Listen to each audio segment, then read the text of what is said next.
আমি আজ ফেসবুকের ভিডিও দেখে একটি নতুন রান্না ট্রাই করছি। যদি ভালো হলো তো হলো, না হলে আর জন্মেও করব না। রান্নাটির নাম হলো চার পটল। প্রথমে কয়েকটা পটলকে আস্ত আস্ত ভেজে নিতে হবে, তবে পটলের গায়ে কিছু কিছু কেটে দিতে হবে, যেরকম মাছ ভাজার সময় আমরা অল্প কেটে কেটে দিই সেরকম, যাতে তার মধ্যে নুন হলুদটা ঢোকে, সেরকমভাবে অল্প অল্প করে কেটে দিতে হবে। আমি দেখাচ্ছি।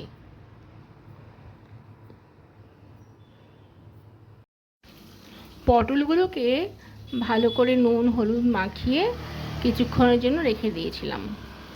তারপর কড়াইটা ভালো করে গরম করে কড়াইতে সাদা তেল, মানে আমি রাইস প্যান অয়েল ইউজ করি, সাদা তেল দিয়ে কিছুক্ষণ রেখে একটু গরম করে তারপরে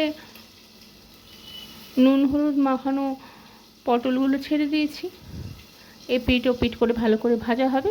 অবশ্যই ঢাকা দিয়ে ভাজবে, ঢাকা দিয়ে না ভাজলে ছিটবে, যেহেতু আস্ত পটল ভাজা হচ্ছে। এই যে ঠিক এরকম করে, এই যে অল্প অল্প কাটা রয়েছে এখানে, ঠিক আছে। এই প্রসেসে এই দু পিঠে ভেজেছি, একটু এদিকটা একটু বেশি ভাজা হয়ে গেছে, যাই হোক। এই যে এরকম করে অল্প অল্প করে কেটে দিতে, যেরকম আমরা মাছ ভাজার সময় কেটে দিই অল্প অল্প করে, যাতে নুনটা হলুদটা ঢোকে, সেরকমভাবে জাস্ট একটুখানি এ করে দু পিঠে একটু আলতো আলতো করে ভেজে নিতে হবে। আর এখানে আমি একটা মশলা বানিয়েছি। মশলাটা হবে, যা দেবেন সব 1 চামচ বা 1.5 চামচ করে, আপনার আন্দাজ মতো। আপনি বেশিও দিতে পারেন, আপনি ঝাল বেশি করে খেলে বেশি করে দেবেন। আমি কম খাই তাই কম দিয়েছি, আমি 1.5 চামচ মতো করে দিয়েছি।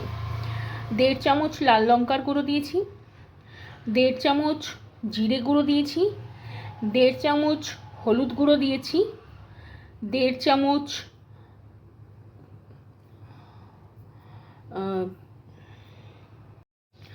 1.5 চামচ দারচিনি পাউডার দিয়েছি, আর 1.5 চামচ দিয়েছি ওই এলাচের পাউডার দিয়ে অল্প জল দিয়ে ভালো করে নাড়িয়ে দিয়েছি। দিয়ে এই পেস্টটা তৈরি হয়েছে। এটা আমি পরে দেবো, কিভাবে দেবো দেখাবো। এবার এরকম আমি একটা ছাঁকনির মধ্যে নিয়েছি, আপনারা যেখানে খুশি নিন। এখানে আমি মোটামুটি 250 মতো গোবিন্দভোগ চাল এনেছিলাম, পুরোটা দিইনি, 200 মতো দিয়েছি এখানে। দিয়ে ভালো করে ধুয়ে জল ঝরতে রেখে দিয়েছি। আমি একটু বাদাম ভেজে নিচ্ছি, একটু বেশি করে নিয়েছি, যেহেতু আমি আরেকটা রান্না করব, তার মধ্যেও লাগবে, তাই একটু বেশি করে নিয়েছি, একবারে যাতে ভাজাটা হয়ে যায়।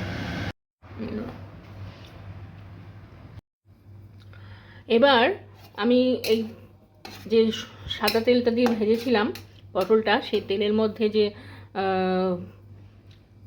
বাদামটা ভেজেছিলাম, সেই তেলের মধ্যেই আমি একটু কিশমিশ দিয়ে দিয়েছি, আর অল্প আদা বাটা দিয়ে দিয়েছি, 1 চামচ থেকে 1.5 চামচ মতো, এর বেশি নয়। এটা একটু নাড়াচ্ছি। তারপরে এর মধ্যে আমি চালটা দিয়ে দেবো। এখানে কিন্তু চালটা বেশ ভালো করে ভাজতে হবে। আর আরেকটা জিনিস, অনেকে হয়তো দেখবেন আর ভাববেন বা ভাবছেন যে এই আবার কীরকম রান্না করছে, এরকম তো করে না। অ্যাকচুয়ালি আমার কাছে এমন কিছু জিনিস, এটার ইনগ্রিডিয়েন্টস নেই বাড়িতে, তো তার অল্টারনেট তো কিছু দিতে হবে, আমি সেইগুলো দিয়েই করেছি, এটাই ব্যাপার। যে পেস্টটা আমি বাটির মধ্যে করে রেখেছিলাম, সেখান থেকে অল্প একটু দিলাম, পরে হয়তো আবার একটু দেবো, এখন অল্পই দিলাম। খুবই অল্প আঁচে ধীরে ধীরে নাড়তে হবে, আর ভালো করে চালগুলোকে ভাজতে হবে। এই পর্যায়ে আমি ভেজে রাখা বাদামগুলো দিয়ে দেবো। অ্যাকচুয়ালি আমার কাছে কাজু বাদাম ছিল না, কাজু বাদাম দিলে যেটা বেশি স্বাদ হবে, আমার কাছে কাজু বাদাম ছিল না বলে আমি বাধ্য হয়ে বাদাম দিয়েছি। আপনারা কাজু বাদাম দিতে পারেন। আরেকটা উপকরণ এখানে যোগ করতে হবে, যেটা আমার কাছে এই মোমেন্টে নেই, সেটা হলো টক দই। টক দইটা আমার কাছে নেই বলে হয়তো অতটা সুন্দর হবে না, কিন্তু কিছু করার নেই। নেক্সট যখন করব তখন সমস্ত কিছু ইনগ্রেডিয়েন্টস রেডি করেই তবে করব। আজকে হঠাৎ ইচ্ছে হলো যে জিনিসটা দেখলাম করে ফেলি, নাহলে মনে থাকবে না। আমার একবার করলেই মনে থাকে, না করলে আর মনে থাকবে না, করে ফেলেই মনে থাকবে। এবার নেক্সট যখন করবো সমস্ত ইনগ্রিডিয়েন্টস নিয়ে এসে তারপর করব। প্রথম প্রথম যখন নাড়ছিলাম তখন কড়াইতে চালগুলো লেগে লেগে যাচ্ছিল। এখন নাড়তে নাড়তে নাড়তে নাড়তে এমন একটা পর্যায়ে এসছে যে এখন আর কড়াইতে একটা ফোঁটাও চাল লেগে নেই। আমি এর মাঝখানে ওই মশলাটা যেটা বাটির মধ্যে গুলে রেখেছিলাম সেই মশলাটা আরেকটু দিয়ে নিয়েছি। আমার এই পর্যায়ে নাড়াটা শেষ। এবার আমি এখানে যেহেতু আমার দই নেই একটু ঘি দেবো, 1.5 চামচ মতোই দেবো, সবই 1.5 চামচ হিসেব করে 1.5 চামচ মতো ঘি দেবো। অনেকে লঙ্কা বেশি খেতে চায় তার জন্য, মানে ঝাল বেশি খেতে চায় তার জন্য কাঁচা লঙ্কা দিতে পারি, চিড়েও দিতে পারি, আস্তেও দিতে পারি। তো আমি একটুখানি চেখে দেখেছিলাম, এটাই মারাত্মক ঝাল হয়েছে, আর আমার কাঁচা লঙ্কার দরকার নেই। ঘিয়ের দেওয়ার পর এবার দেব নুন স্বাদ মতো আর অল্প পরিমাণে চিনি স্বাদ মতো।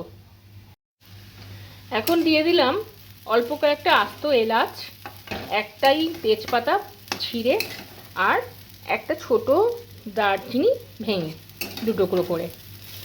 এইবার আমি জল দেবো এর মধ্যে, সেটাও আন্দাজ মতোই দিতে হবে, যেহেতু প্রথমবার করছি দেখি অল্প অল্প করে জল দিই। অনেকে আবার ফুটন্ত গরম জল দেয়, দিতে পারেন, কিন্তু আমি দিই না। যদিও কোনো সায়েন্টিফিক রিজন নেই যে আমি কেন দিই না, বাট আমি দিই না আর কি। অনেকে দিতে দেন তো দিতে পারেন, তারা অসুবিধা নেই। কি সুন্দর কালারটা এসছে তাই না? চালটা এরকম পুরো ডুবিয়ে দিতে হবে, এরকম জলটা উপরে থাকবে। এবার আমি পটলগুলো ছাড়বো।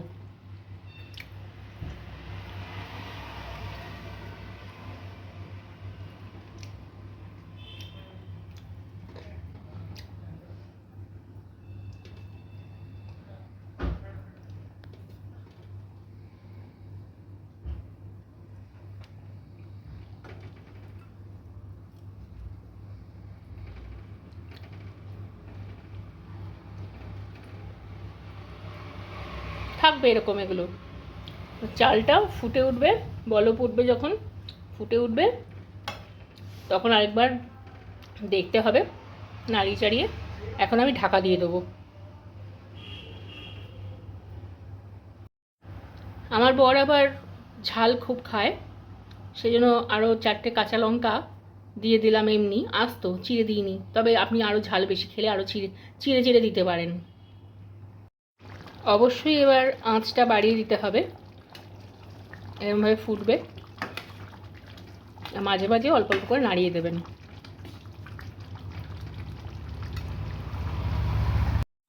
আমি কড়াইতে করছি মানেই যে আপনাদেরও কড়াইতে করতে হবে এমন কোনো কথা নেই। আপনাদের যদি কানা উঁচু বড় ননস্টিক থাকে তাহলে তো খুবই ভালো হয়। আমার অতটা বড় ননস্টিক নেই বলে আমি এর মধ্যে করলাম।